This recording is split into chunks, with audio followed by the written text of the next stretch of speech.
Welcome back to Q&A Anime. You're here with Kadir and Akil, and today we're discussing a full series summary of Platinum End. That's right. Make sure to like, subscribe, hit the bell for notifications and updates, and let's get into it. So, the way the breakdown is going to go is that we're going to start with our initial thoughts from the first episode, and then go from there into the story, talk about some character development, discuss the world, the artwork and soundtrack, and finally our overall final opinion and rating. So, let's start. Initial thoughts. So, my initial thoughts from the first episode were that since this was created by the same author as Death Note, we were definitely in for a wild ride. And that was exactly what we were promised. The anime is only 24 episodes long, so it's way faster than Death Note, which is 37. And from the first episode, when Mirai's aunt kills himself, to some guy being shot to death by a guy in a mech suit with a white arrow, it wasn't all just hype with no build. Every episode after that gets more and more intense as the god candidates get wiped out one by one. Strategies and alliances shift in unexpected ways, and the ending left me speechless. I can say without a doubt, I did not expect this anime to end the way it did. What about your thoughts, Akil? I definitely have to agree. Every episode just built the story in amazing ways I could have never guessed and kept me captivated the whole time. It's been a while since an anime this short hooked me like this, and I really think the Death Note offer definitely did it again because this anime was phenomenal. And now that we've gave our non-spoiler overviews, it's time to get into plot specifics. Yeah, so this is a heads up. From here on out, this video contains heavy spoilers, including the ending for Platinum End. And for those of you who haven't finished watching Platinum End or are interested in watching Platinum End, you'll probably want to skip this video. But for those of you who want to see the rest of our video on one of the top animes in recent history, stay tuned. Alright, so if you're with us, I'll assume you've either seen the anime or don't mind spoilers. One of the major plot points we want to discuss are Mirai being hit with the red arrow at the beginning of the anime after being punked by the angel at the end of the second episode. Yeah, I was absolutely speechless at this moment. I thought this man blew his cover and was about to die uselessly right as the anime was getting started. We've seen it before, but it would have been heartbreaking if the creators of Death Note added such a hopeful character only to be killed in the first few episodes. And luckily, Mirai and Saiki seem to get along just fine as we see for the remainder of the anime. But not without their trials and tribulations. The reveal of Metropolitan made me think that he was meant to be the main antagonist of the series. He had the intelligence, the money, and considering he's a god candidate, he definitely had the motive. Not to mention being backed by a special angel like Mirai was. Yeah, Metropolitan was definitely really smart and made some high IQ plays, like convincing other god candidates to gather in the stadium, and he even managed to get extra heart arrows and wings to build his own gang after killing many of the other ones. And I was constantly impressed by how he managed to outplay the other god candidates over and over again. Yes, him contracting with a serial killer was a psychopathic but brilliant move. I don't think that Mirai and Saki would have been able to deal with Metropolitan without Nanato finding them and then giving them access to suits and weapons. Yeah, speaking of Nanato, the showdown between Mirai and Metropolitan, known by his real name Kanade, really cemented him as one of my favorite characters. I was already a fan from his first appearance at the stadium, but as the story continued to unfold, I only found myself liking him more and more.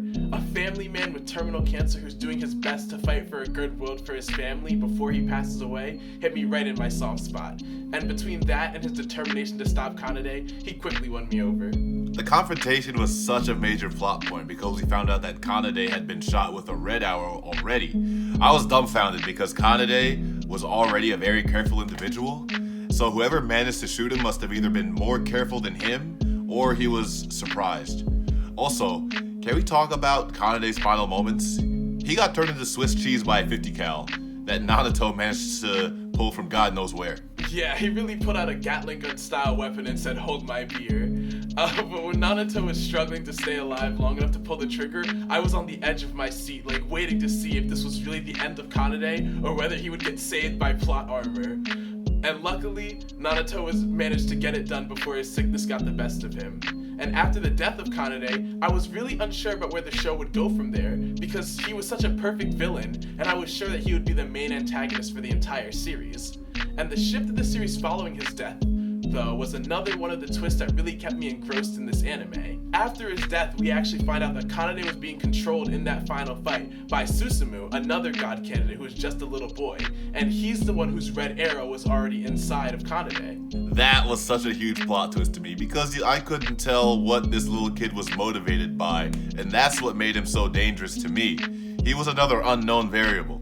Following that reveal, Susumu going on live television and telling the whole world about the god candidate selection process really threw me for a loop because I couldn't tell if he had some ulterior motive to doing so or if he was just a kid that didn't realize like the consequences of his actions. And then it turns out he just did it for fun. Yup, finding out that he did it all for fun really highlighted that Susumu was just an ordinary kid enjoying his powers, and not another crazy psycho hell-bent on warping the world to his views, at Kanade. But additionally, his revealing of the god candidates to the public forced the remaining god candidates to take action and start to find one another. Yes, after going through the annoying process of gathering all the con candidates together, the last god candidate, Yoneda, I really had no idea what to make of him.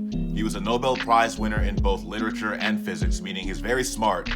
And smart characters in anime typically turn out to be psychopaths, think Kanade in this case, or they become like very like middle of the road, like think Shikamaru from Naruto, when he wasn't really like caring about his role in the anime.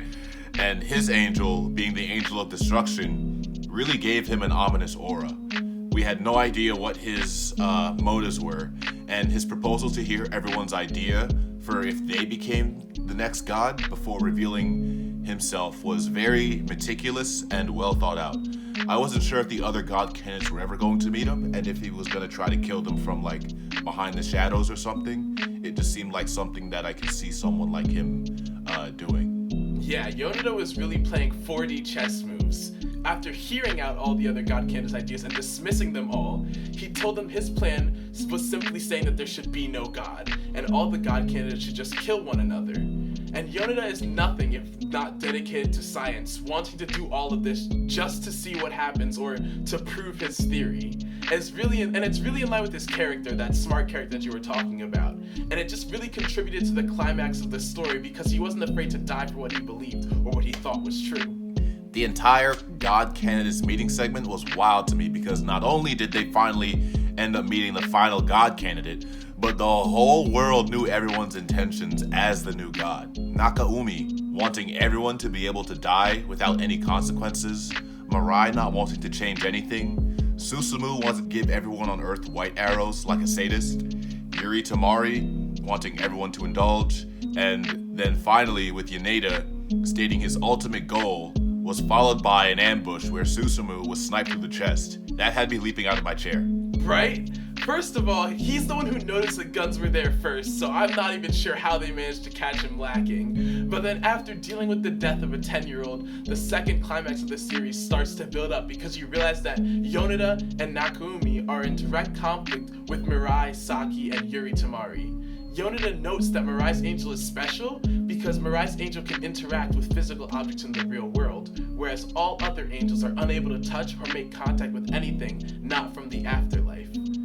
I thought that was a really interesting observation because it was something we saw at the beginning of the series, but never really made note of it as being important until afterwards when it was revealed to us. Then we fast forward to the stadium showdown, which was really more of a standoff between Mirai versus Yoneda, and then Nakaumi versus Yuri and Saki, which did not end how I thought it would at all. Nakaumi wasn't able to kill Yuri or Saki, which was unexpected to say the least considering he was under the influence of Yoneda's red arrow, and I think that speaks very strongly to Nakaumi's ideals that people should be responsible for their own deaths. Otherwise, I don't think he would have been able to break the influence or beat the influence of Yoneda's command. Yeah, I definitely agree.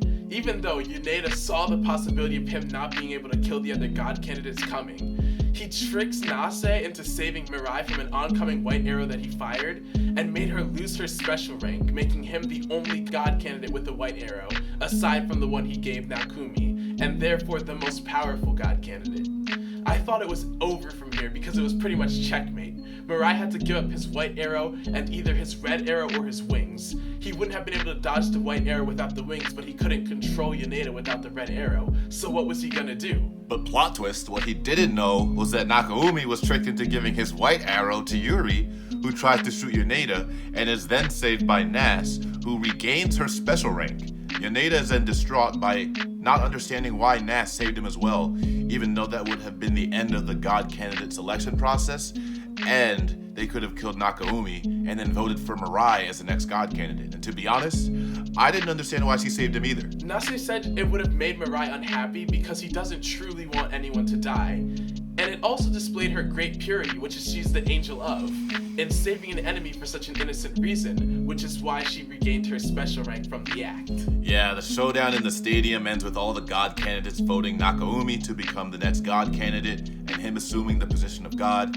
If you saw earlier in the series, you kind of saw that coming, since they voted to have him be god candidate before they met Yoneda, and so it makes sense that Yoneda no longer cares. Nakatomi becomes the next god, and this is where I was thrown for a loop as the show fast forwards 6 years later. Yes, even though it feels like a mere 5 minutes to Nakumi, it's been 6 years on Earth, and Nakumi still hasn't fully merged with the god entity yet, still allowing him to act as he has when he was human.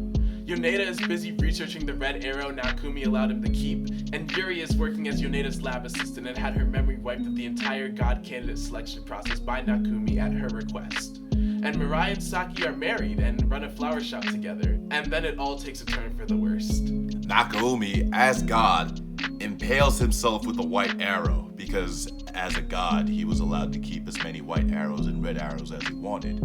And that enacted Yoneda's plan to get rid of God while also fulfilling his wish of wanting to die. He never comes to fully realize the consequences of his actions, as we see all the angels start disappearing in the afterlife, heaven starts to disappear, and all the humans on Earth begin to disappear as well, starting from the youngest and then going to the oldest. As people are disappearing, Mirai and Saki are holding each other in the embrace of their final moments, while Yoneda is wondering what all this means for his theories as he sees the red arrow he was researching disappear. Then, as he finally disappears, the earth falls silent. As God disappeared, so too did humanity. And that is how Platinum End finishes. So, right after that ending, I was just blown away because I honestly did not see the anime ending like that at all. I was speechless. What about you, Akil? Absolutely the same. I thought there were 100 different ways I thought it could have gone, and that was never one of them. Not only to see that Nakumi as God would kill himself, but also the effect it would have on the world afterwards. I thought it was absolutely crazy, and I think it just really spoke volumes on a philosophical level. Yes. And we're gonna keep going into it more, ladies and gentlemen, so don't worry. Right now, we're just gonna get to the character development section, and then we're gonna talk about our overall opinion. So, Mirai and Saki went through the most character development, obviously, since they were the main protagonists. Naruto has had a positive influence on both their character development and made them firmly grasp the value of their lives, even their own, despite Mirai wanting to die at the beginning and Saki losing her will to live. They also found the meaning in being alive for each other, even though they've known each other for a long time. Even a character like Yoneda, who came in near the end, has had his entire outlook shifted by Nas and Yuri after realizing she just wanted to earn enough money to live, found happiness in her lab assistant job with Yoneda. Honestly, I was satisfied with all the remaining characters and where they ended up after the god selection process ended. Yeah, I definitely enjoyed seeing Mirai and Saki learn to find value in their lives and the lives of others and learn to live to find happiness. I also enjoyed Yuri's small character development in the end, where she became less obsessed with buying the newest and most expensive thing and found enjoyment working in the lab and saving up her money. And I also think that Nakumi had a bit of a character development moment after merging with the god entity. Before, Nakumi had a positive view on suicide and thought it should be made into a more acceptable thing. But after seeing just how many people were taking their lives, he found it so incredibly sad and only wanted to help them.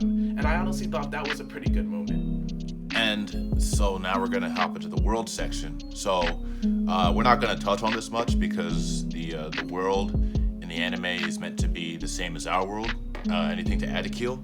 Nope, I'm sure all the viewers are very much familiar with the world we live in, so let's just move on to the artwork and soundtrack. Alright. The artwork was vibrant and the fight scenes were smooth and easy to follow. The way the characters were drawn and how they talked didn't seem weird at all. Just seemed like a standard anime style.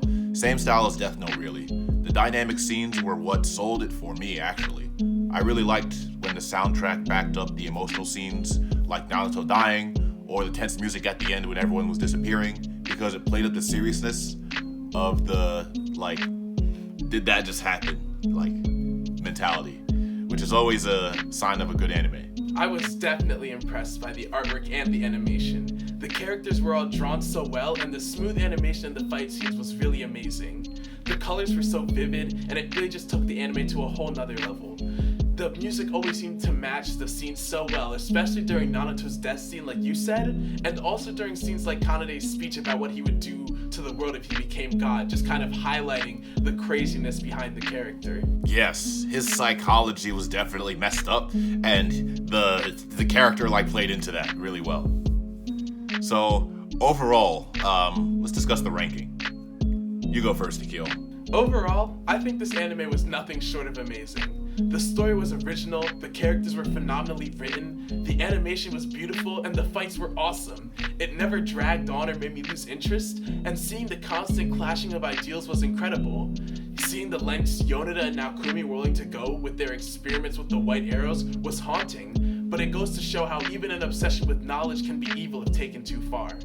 The only thing I didn't really like throughout this anime was Mirai's unwillingness to kill Metropolitan/Kanade. I understood that he didn't want to kill anyone, but for him to be so adamantly against it, even as Kanade enlists a serial killer, blows up a building with people inside of it, and says that if he becomes God, he would kill everyone who is poor and ugly, absolutely killed me. He couldn't bring himself to kill one person to save millions of people. And then what upset me even more was that he seemed willing to kill Yoneda during their standoff because Yoneda's no God plan would indirectly cause people to die, as those who believe in God would lose all hope. And then what was the point of being so anti-killing with an actual psychopath murderer, but then be so willing to kill someone who had no intention of actively harming civilians? Personal beef aside though, I definitely have to give this anime 4 out of 5 red arrows. I am in full agreement with Akil. I was shocked by how much I like this anime. It presents some really thought-provoking questions such as God's influence on modern society and how something like this can be viewed scientifically at all. There's just a lot of philosophical topics that the author brings into the anime that definitely makes this anime stand out from what we typically see as popular within the community. I would give it 4.5 out of 5 white arrows, and will be one of the anime that I recommend to people who typically don't go for the, regular shonen anime genre. So with that, you guys should definitely check it out if you guys haven't. If you guys stuck with us the whole way, let us know what you think about our recap and whether there's anything else you'd like to add or mention. And we'll see you guys next time. Q&A out. Q&A out.